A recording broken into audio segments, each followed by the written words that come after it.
Hello, ladies and gentlemen, boys and girls. Welcome back to All for United. Not quite the result we wanted today. Very unfortunate. I was hoping for a happier first host, but here we go. And welcome with James and Henry today, two great guests. Great to have you on, boys. Just to quickly go through, obviously, everyone that's come back, all the usual guests, thank you very much. Please like and subscribe. If we can get to 25 likes today, I'll ask a question and you'll all be in for a chance of winning some apparel from Football Town. So, James, I'll come to you first, buddy. How did you feel that went? And what do you think we need to do sort of going forward? Put the ball in the back of the net, mainly. I mean, it's not like we didn't have our chances. You know, 2 cleared off the line. There was some deviant balls, should we say, to the back post that no one capitalised on at all. But, I mean, we just look devoid of ideas completely. I think going forward, that front three doesn't work. You're just trying to shoehorn too many players into one position. And I think we've seen that today. There's no sort of, you know, when you play Martial and Shaw down that left, it's clearly not as cooperative as Martial and not Martial, Shaw and Rashford are together. So I think that's becoming more obvious to Ole. At least I hope it is anyway. That, you know, Rashford is the player that we need on the left. We need to get him firing again because he's not unworthy of criticism. But, you know, at least it looks like he's trying to make something happen. It doesn't feel like that with Martial, but we speak about Martial all the time. I wouldn't want to go into that. I just think it's so obvious that we miss Pogba in these sort of games, isn't it? I think he gets a lot of stick, but we'd have won the game with him on the pitch. I think McTominay and Fred try their best, but, you know, unless McTominay's getting on the end of passes in the box and putting it in the net, I don't think he offers that much going forward. I think Fred's far, far worse going forward as well. So I think bringing Donny on made things a lot better. Bringing Greenwood on made things a lot better. But yeah, it's just poor. We'll obviously go into the defence later as well because that cost us. But yeah, one positive I'll say is Luke Shaw. I thought he played well again, which seems to just be normal now. I think that's just he set his own standards, so we shouldn't even be surprised. Yeah, I think you're absolutely right, James. I think Luke Shaw, we've seen time and time again, he seems to play out of his skin, doesn't he? And he certainly did that today. I think he was one of the better players on the pitch. Henry, good to see you again, mate. Thanks for coming on today. What are your thoughts on the game? Yeah, it's just I think the word is disappointing, to be honest. But as someone sort of said there, disappointing but not unexpected. You know, we've seen quite a few of these performances as of late. You know, there's been games where we've perhaps played not unbelievably well, but we've got through and got results, which is obviously fantastic. And I think, you know, when you keep playing like that, though, there will be times when you don't get the results. I think now we're seeing that. You know, for example, Craven Cottage, we went there, didn't play fantastically well, but we come away with 3 points. And then as of recent, you've seen that sort of dried up a bit. And we can't keep going 1-0 down. I mean, you know, it's great to be a side that can go 1-0 down and come back. I mean, obviously that's absolutely fantastic. It's not a terrible thing, but you know, that will run out eventually. That luck or that sort of mentality, you know, that's not a sustainable way of playing, you know.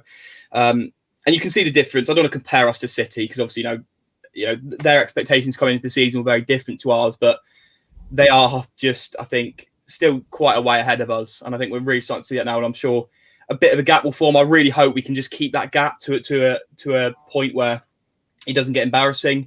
But yeah, we'll have to see going forward. But yeah, today was poor. And, you know, I think James has mentioned a couple of players there really that should be focused on. You know, Martial has just continually been pretty poor. I mean, Southampton game, he gets a brace. I mean, fair play to him. And you hope now he might kick on, but hasn't done that really. Doesn't make much of an impact. And as James said, you know, Rashford, I don't know why he keeps playing Rashford on the right. I don't think it's even, you know, it's not even worth a thought in my eyes personally. I think, you know, you've got to play Rashford and Shaw on the left together, that they combine really well.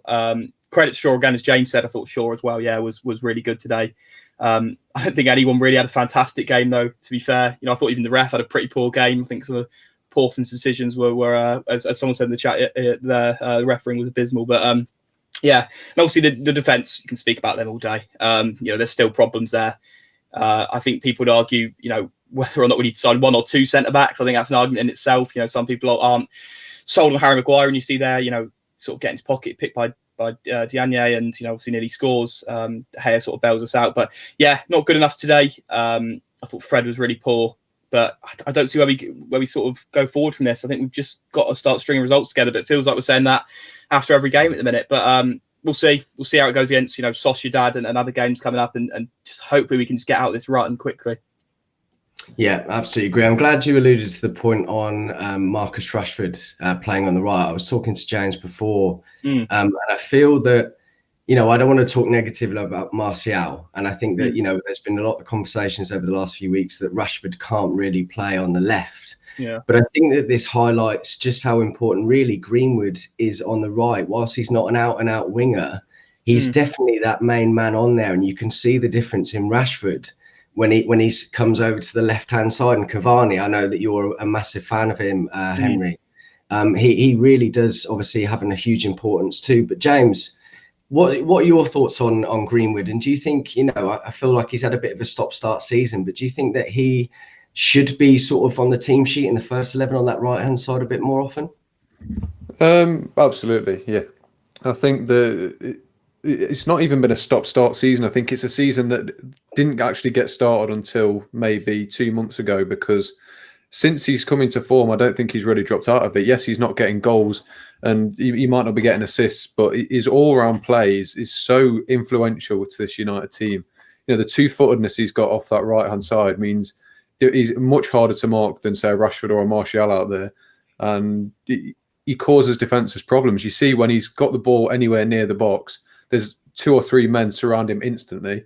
It drags people away from their position, creates space. If we can utilise that a bit better, then that'll be a real problem. But, it's very easy to forget this guy's 19 and he's having such an impact on the team, as we saw today again. I think he was only dropped because he needed a rest. You don't want him to suffer burnout, do you? But yeah, it's I don't want to hang all our hopes on a 19-year-old, but at the minute he's one of the few that are sort of dragging us through. And well, I won't say they're dragging us through, but he's been one of the better performers of yet, which is promising. And he's adding more to his all-round game. He's not just a goal scorer anymore, which is very nice to see.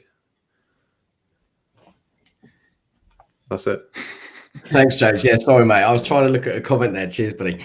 No, I think you're absolutely right. And I think that I think you're right. He was a bit unfortunate at the beginning of the season. We've got to remember he's quite a young player, and he's going to sort of be affected more by sort of what goes on and off the pitch. Henry, do you sort of hold the same sort of points that what James has made? Yeah, I think Greenwood, obviously. You sort of alluded to it there. He didn't start the season fantastically well, which I think was, it was disappointing for us, because obviously the Project Restart, he was probably one of our best players. He was magnificent, Greenwood. The finishing, Sheffield United, and I think Villa, another game that sort of springs to mind after the restart, where I thought that this guy was really starting to ascend to a sort of top level player, and I think he still will ascend to that level, but I think his development has, I don't want to say sort of slowed, but it sort of has in a way. But as of recent, he's been back to sort of the old ways in a way, but not scoring as many goals. But I think his overall link up has really improved, which is obviously positive. A really good thing to see when a player can do that. When a player can sort of have a good game. A player of his type as well, to be an inside forward and have a good game without scoring is obviously a very good thing. And the goals will come when you've got a player like that who's so two-footed and got such sort of clinical finishing and sort of range in his finishes. Near post, far post. He sort of can drive it sort of at the back post with his right foot or near post with his left. He's got range in that sense. So I think he is important, and I think these past 2 games have shown what our best front three really is, and I think that would be Rashford, Cavani, Greenwood. And I think that's the sort of front three we should look to play sort of as often as possible. Yeah, I totally agree with that. Something else I've thought about at the beginning of the game. Obviously, you saw the double pivot today with Fred and McTominay. Now, that obviously has come into a lot of criticism at times. Also, it's won us many big games. But I feel that today, Fred, for example, he's been pretty poor in the last few weeks. I think it was shown and highlighted again today. Fred, his passing was poor, and he gave it away a few times. And I think we only saw a little bit more positivity in the second half when McTominay was allowed to sort of go forward and be that box-to-box number 8. So I think, against a team like West Brom that do play the low block, I think if you start with those 2, you're automatically kind of setting yourself up for that natural way of thinking for West Brom to say, okay, right, hold on a minute, they're probably going to struggle to get the ball forward, and we can just put sort of 11 men behind the ball and then catch them on the counter, which they obviously did very quickly. So would you have chosen another formation today, James? Do you agree with what I said, or were you pleased with McTominay in the second half, that sort of thing?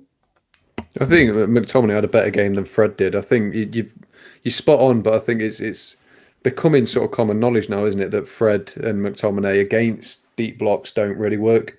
Fred in particular is phenomenal against very, very good teams where he can win the ball back, play a short 5-yard pass to someone near him and start a counter attack. But if you're asking him to pick the ball up inside the opposition half and pick a progressive pass that's going to actually do us any good in an attacking sense, then he starts to struggle. I think McTominay's movement up there and his desire to get in and around the box and cause problems is always going to be handy. But I think this was the perfect game for Van der Beek. I think it's very obvious what West Brom were going to do. They've got a very poor defence, so they're going to want to secure everything at the back. So I don't see the thinking behind Fred and Scott McTominay. I think Van der Beek must have done something really, really horrendous behind the scenes to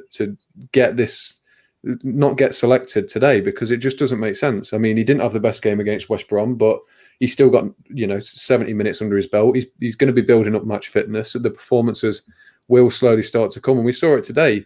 There's a few nice little touches. He won the ball back. He was playing some nice passes around and stuff like that. I think he made an impact when he came on. And I just didn't understand why he started. So I wouldn't have changed formation at all. I would have changed personnel in there. I'd have taken Fred out for Van der Beek.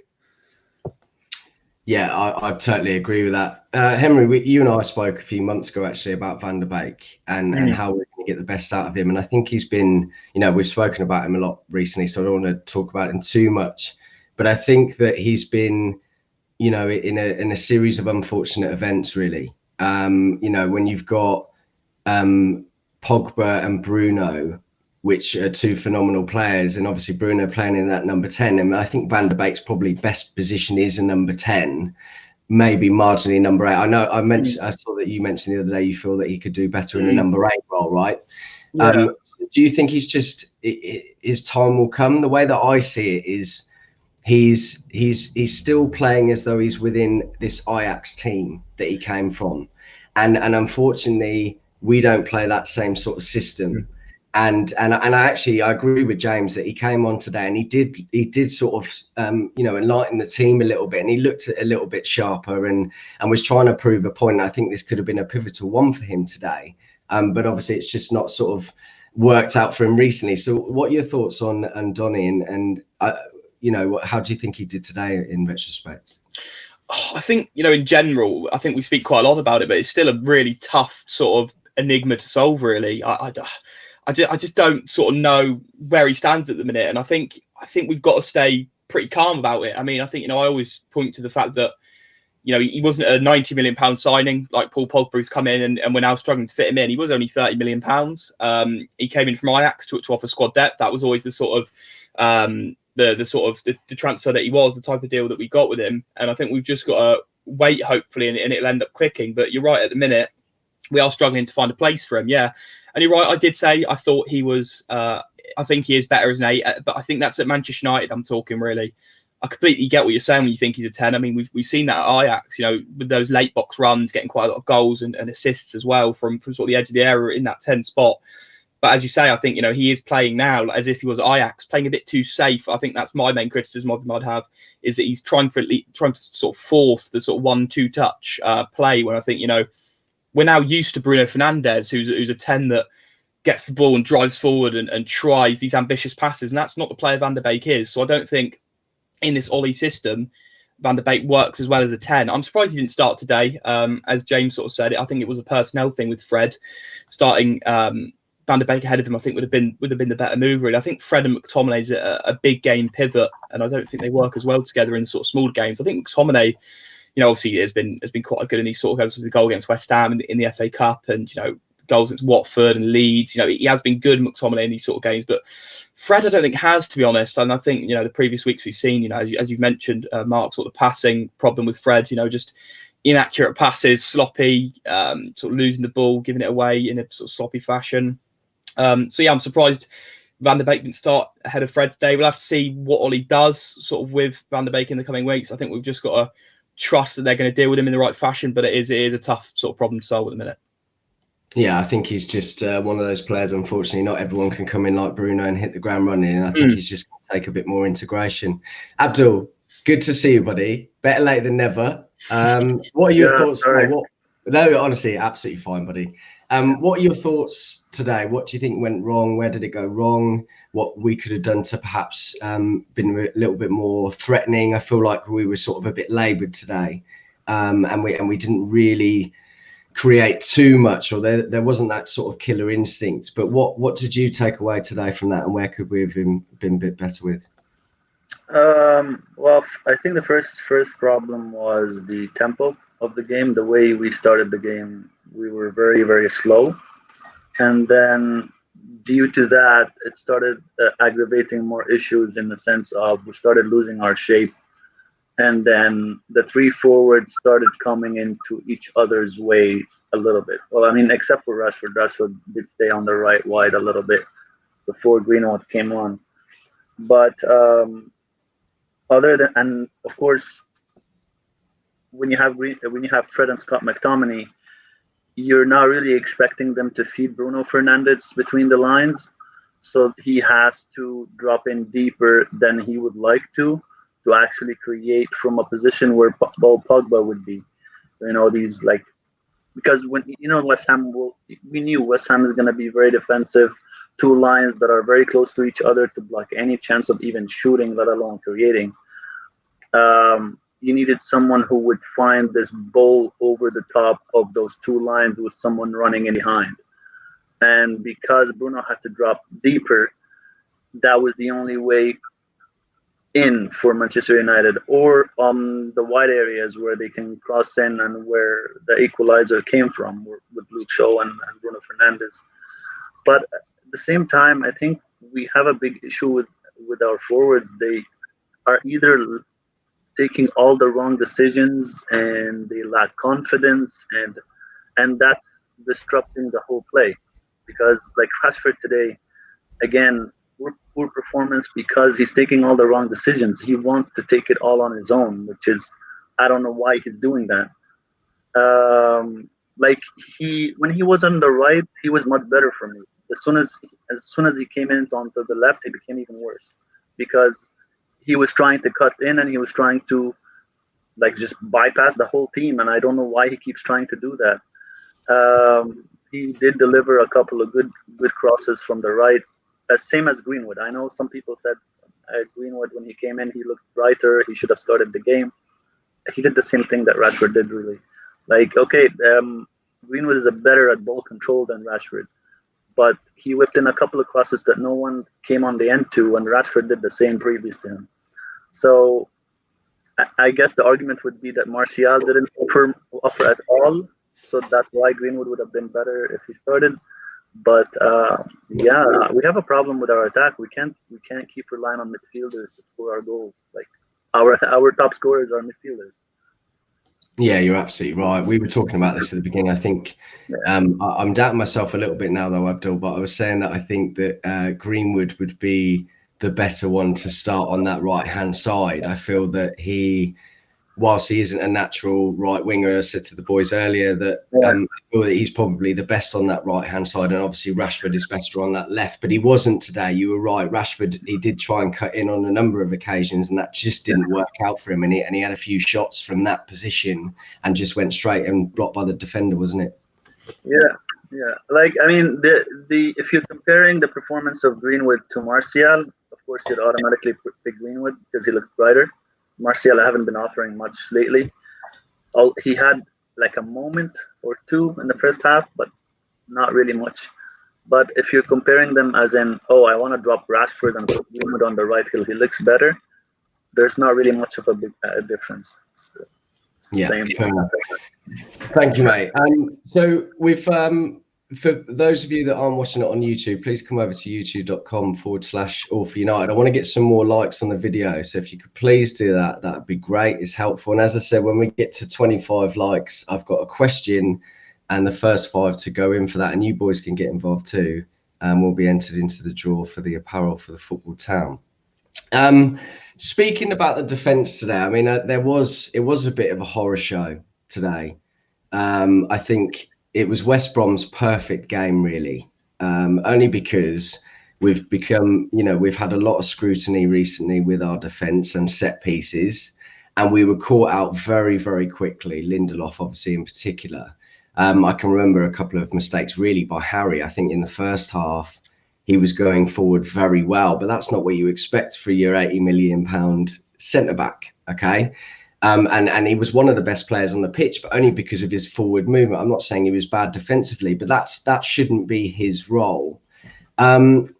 So, I mean, at what point is it going to become obvious to the people above to say, look, we really need to clear up this defensive problem? Because I think it's been, whilst you're right, Abdul, I do agree that, there doesn't seem to be any incisiveness with our front three at the moment, whoever that might be.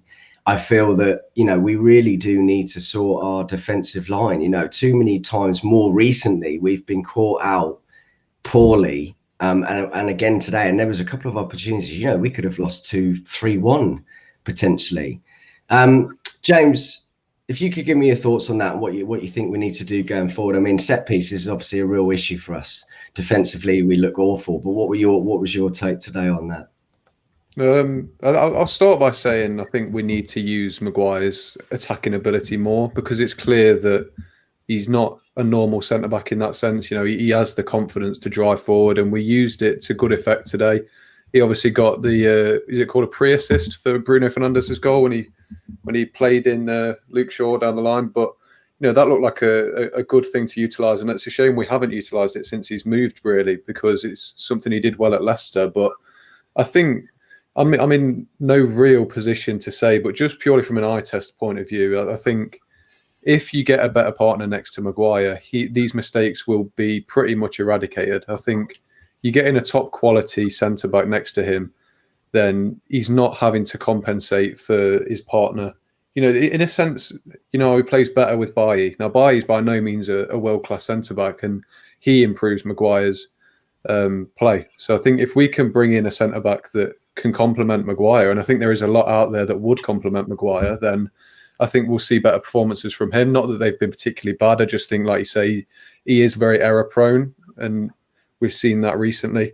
But yeah, I think if reports are anything to go by, I think that Solskjaer definitely has identified it as an area that we need to improve. And I think, well, hopefully we'll do something about it in the summer, providing we can afford to. But yeah, that's my piece. Yeah, I think you're absolutely right. I mean, we've spoken about this so many times. It sounds like a bit of a broken record now, but I think the defense is something, this is not an overnight process. And Ollie has been slowly bringing in the right players necessary. And I still think we are 3 or 4 players short. We've spoken about this so many times, but I think that, ideally, I think my main priority would be a defensive midfielder. I think we need to get that one man in there to unlock to improve the defence and unlock everyone going forward. You were mentioning today, Abdul, that Bruno was coming back a lot more as that number 8 because he had to pick it up from deeper, and that's not where his best qualities are. And I felt that, going into the second half, as we mentioned earlier, it meant that McTominay was able to get forward a bit more. So, Henry, going into the next game, we've got Real Sociedad. Do you think that this is a bigger thing for us now to try and compete in the Europa? At the moment we're hanging on to sort of second, third.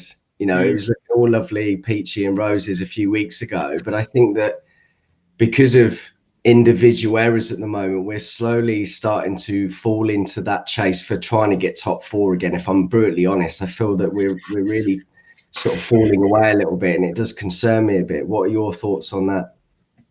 Well, no, obviously that is concerning. I mean, the goal before the season, I think, was, at least for me, this is not what I personally sort of looked at as what we should be aiming for, was top 3 or sort of top 3 and even trying to break into that top 2. But before the season, I think everyone sort of had an agreement that City and Liverpool were quite a bit better than everyone else, and that we'd have to probably settle for third as the best possible outcome. But we've seen now that Liverpool are nowhere near the level they were last season. They've dropped off massively. That's opened a chance for us now. And I think, that should be the goal now, is to at least keep that gap to City to a minimum, because I think, if they start to run away with it and it goes to a massive points gap again, then that's a real shame. And I think for people who say that top 4 should be the goal, I think that's sort of slightly disappointing, because I think, we finished 3rd last season. It was a bit of a miracle, after Project Restart, we had a really good run, and obviously sort of clambered it back, and Chelsea obviously dropped off. But to go and finish 4th now after finishing 3rd last season with all the improvements to the squad and everything else, I think would be a massive disappointment. I think, that should be, should be a given top 4 really, and we should be aiming for more than that, 3rd, 2nd, sort of closing the gap down. And with regards to the Europa League, that's something I've always wanted us to go for, to be honest. I know people are a bit split on that, and some people, send the kids out and to play it. I do disagree with that. I think, we're still yet to win silverware under Solskjaer, and people do get hung up on it, but it is quite a big thing. And, we've lost quite a few semi-finals under his 3, 4 or 5 semi-finals under Ollie. I think we need to take that next step, and whether that's in the form of Europa League, I wouldn't mind at all. It's still a major European trophy. It's not the major European trophy we want to be winning and the one we want to be playing in, but it's the one that we've got in front of us, and we may as well go for it. So I think, absolutely go for it. And it's the same with the FA Cup for me. Yeah, spot on. I mean, I've been one of those, to be honest with you, Henry, that I was set to play the kids. And I think that was obviously when we were in a better position. But I think that, as time goes on and the more shaky we look, I think that this is probably more of a competition that we should probably take seriously, and I'm not saying that we have to go on and win it as a bit of insurance, but I think that that's fundamentally what it is. I think that, we've got to be hitting on all fronts. I think that, you're absolutely right. And I spoke about this the other day. I feel that Ollie needs to get that silverware now. And he has to break that duck, because that is lingering, whether that's from the players, from him, or from probably the media, because they do like to sort of throw that one out there. It's going to become a difficulty, and it's going to become harder and harder the longer that goes on. And I think that Europa is definitely something that we probably need to look at a bit more seriously now. I've just realized that we've got to 25 likes. So as I said, the first 5 people that can give me the correct answer in the comments, I'll put your names into the draw. Even if you've already entered it before and your name's already in, you can have multiple entries. So my question today is, Sam Johnson, obviously ex-United for West Brom today, had an absolute worldie in their last game that we played, and he actually did pretty well on a couple of, that save at the end from Harry Maguire was quite incredible.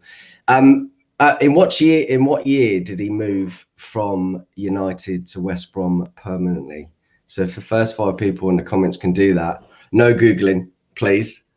But first 5 people, don't shout it out, guys. We'll go through it in a second. Abdul, how do we change this going forward? I feel like in the last few games, we were very proud at the beginning of the season, or at least after the first few games, where we were going against the lower block teams and we were able to unlock them. That seems to have taken a very different contrast in the last few weeks. We struggled against Sheffield United. 2 decisions didn't go against us. That's going to happen sometimes, and we lost that game. We let a 2-0 lead slip against Everton. Now, Everton are no mugs, great team, seem to be playing well on occasions this year and are certainly someone to look out for. But we drew 3-0, and that was a real disappointment. And again today, we can't keep relying. I think it's 22 points now we've gained from coming from behind. And whilst that's an incredible stat, that's not something to be proud of. We should be going on the front foot, like I say, every week, starting quickly and getting those leads and games finish off, because then we'd be able to sort of rotate the squad a bit better, and we could get Van der Beek on earlier, that sort of thing. Do you see what I mean? So what are your thoughts and how we may need to change that going forward?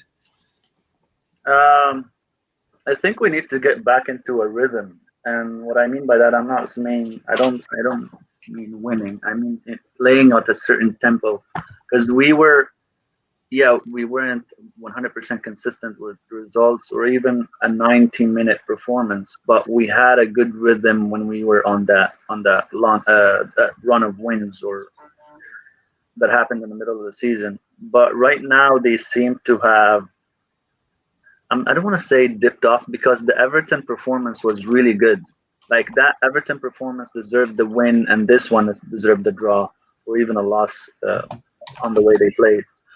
So I think the problem is their, I don't want to say attitude again, but it's just the way they approach each game going in that needs to be fixed. And I'm talking about mindset. I'm talking about like how are we going? We need to attack them, from the get go. Because if you really watch teams that break low blocks down all the time, like City, like Liverpool when they were winning back in last season, Chelsea, kind of, you'll notice that they always try to get an early goal right from the off, or at least like a big chance where that team feels like they're on the ropes right away. And that forces that team to either make wrong decisions, or the early goal forces them to come out of the low block that they're in. Because we don't get that first goal fast, actually we go behind, we reaffirm their ideas of like, sticking to what we're doing, stick to that 5-4 shape or 4-4 shape, and they'll be at it. It will be even more difficult and difficult.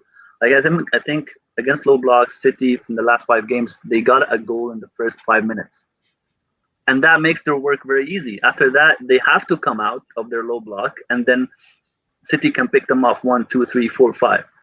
And that happens with us when we get the early goal. When we don't get the early goal, we struggle and we get frustrated. The tempo slows down, and this is where I'm really criticizing only in the sense of what mindset are they going into the game with, because that's on you as a manager. You're supposed to put that mindset into them. You have to attack this game, Of course, we still lack in a little bit of ideas, and a little bit of like the structure is there to see, but they lose it. Like no player, follows the instructions 100%. It just doesn't happen. They go back to their tendencies, they go back to their habits, they go back to things that they're used to making, whether it's right or wrong. And if the tempo and the attitude is right, you can overcome that.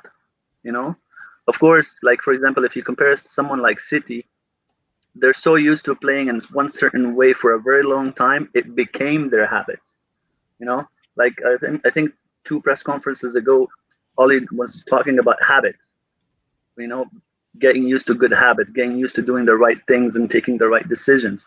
And I think this is the biggest issue we have to overcome now. It's not about ideas, it's not about how are we going to create, it's about changing habits and personalities kind of thing at the moment, especially with our front 3, especially with someone like Martial, especially with someone like Rashford. They've been used to doing things in certain ways or getting confused because they had different managers. So these are the things that the biggest obstacle we have to overcome. And other than that,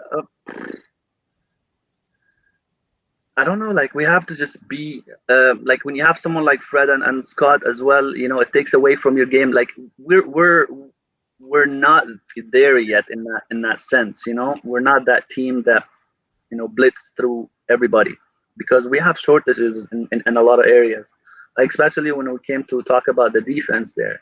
I know like fans like to analyze on the goal in the way that who's at fault here. You're going with that mindset when you're analyzing the goal, which is not really the way you should be going about it. You should really, what movement happened and what's the structure when that goal happened. You know what I mean? So, like I know Lindelof's weaknesses in aerially. We all know that. It's not now it's his fault that goal went in. He got dominated on a weakness, that he has. Now, how do you mitigate around that? Because every central defender you're going to buy out there in Europe has a weakness. And every team is going to try to attack it. That's how they win games, So he got attacked on his weakness. Now, how do you mitigate his weakness? Ask Harry Maguire to be on the guy that's physically dominant. Or ask David De Gea that, David, when a cross comes in, that Lindelof is weak in the air. Try to catch the ball 9 times out of 10, 7 times out of 10, something like that. So structurally, we're weaker because we don't have the right personnel and the right team balance as well. you know. So yeah, there's a lot of areas to work on. Yeah, I think we've seen that too many. Well, we haven't seen that enough times, have we? Where we've really capitalised on a quick start and getting that goal early. And I think you're absolutely right. We've really struggled, and it's, you know, we've spoken many times about it's taking United 20, 30 minutes, sometimes longer, to get into a game. And I can imagine naturally that is going to hamper your mentality. It's going to create a mental block. And you're absolutely right. It does become habitual. And that is something they really need to get out of. So I think you're spot on there. So just some closing thoughts then, guys, a couple of minutes, whatever, and give me your man of the match. I know that's going to be a tough one. But if you can give me your United man of the match or West Brom, then go for it. James, you first. I think over the whole game, I really enjoyed the way Gallagher played. I think he was really, really good in that midfield. I think the Sky gave it to the West Brom striker, but you know, he missed more than he scored. So, well, he missed worse chances than the chance he actually scored. So I think he didn't quite deserve it. But I think for United, I'll go Maguire. I think, yes, he made a few mistakes, but they didn't end up costing us. I think his forward play was very good. And I think if he'd have carried on the way he did in that final 15 minutes of the first half, I think we could have caused him a few more problems. But for whatever reason, we didn't carry on with it. So I'll go with him. I hope we can see more of that attacking intent, but not an impressive. Like it was best of a bad bunch. I'll say that. Yeah, cheers, James. Just looking at the answers very quickly before I come to you, Henry. Only 3 people said 2018, so thank you to those. I'll write your names down, and anyone that I may have missed, let me know after this. So, Henry, for you, mate, who was your man of the match and your final thoughts, really? From United, I'd probably say Luke Shaw. To be honest, I thought he wasn't phenomenal, but no one else was that great. I thought obviously the man that scored the goal for us, Fernandez, was pretty poor for the majority of the game, but he's a world-class player, and that's what world-class players do. They don't have the best of games, then they produce a bit of magic like he did. Whether he shinned it or not is another debate, but great goal from Fernandez nonetheless. But I would say Shaw, I think, down that left-hand side was consistently causing problems. I thought he was solid defensively as well. So yeah, I'd probably say him. I thought Maguire was decent, to be fair, as James has said, there, driving forward, doing a bit more of what we've seen from him sort of for England back at the sort of 2018 World Cup, and what he was doing at Leicester around that time as well, which is positive. But I thought, Diagne picks his pocket, and that could have easily been a goal. Obviously, it didn't go in. It's ifs and buts, but it's still a big mistake, and you don't want to see that from your centre halves. So in my view, I'd say it was tough to get to him. But from overall, I'd probably say Diagne. I think he really impressed me, the West Brom striker. He did miss a couple of chances, but against Spurs, he scored 2 goals, but was offside. But you can see that he's got great movement. I'm really impressed by him, to be honest. I think Allardyce is doing a really good job with him. So we'll see how many goals he can end up with this season for West Brom, and whether he can sort of fire them to a point where they can sort of launch a bit of a challenge to try and stay up. But yeah, I'd go with those 2. Yeah, I think you're absolutely right, and you hit the nail on the head as well, James. Gallagher was brilliant in midfield today, and their new striker, who got the goal, looks very, very sharp as well. So it was a poor day from United's perspective, and really, I think it was credit to West Brom, quite honestly. So Abdul, last but not least, your man of the match, and your closing thoughts on this one. I'll go with Henry, with what Henry said. I think Shaw was our best performer on the night. Like, he wasn't amazing by any stretch of the imagination, but he was performing at least at a decent level compared to the last few weeks. From West Brom, I would say, I don't know what his name, the central defender, Bartley or something like that. He cut off a lot of our dangerous crosses, like last minute crosses, like last line crosses. So I think he impressed me a lot, especially in his defending and his timing. Yeah, on thoughts on the game, I just hope that we start off games a lot quicker in the tempo that we have. We have the ideas. We show it, 2 games, 1 game not, 1 game, 2 games not. We just have to start with a better attitude and a quicker tempo. Because unfortunately, the personnel issues are not going to get solved until the summer. So we just have to have the right attitude. And we're gonna win games. We have the quality to win a lot of games. Yeah, great stuff. Thanks everybody for tuning in today. Really appreciate it. Thanks guys for coming on. Great to see you all again, James, Henry, and Abdul. We've got Wall of Reds on at 9. My man Joe is hosting that later on, so make sure you come over. Yeah, again, thanks everybody for tuning in today. Really appreciate your time, and we'll see you in the next game.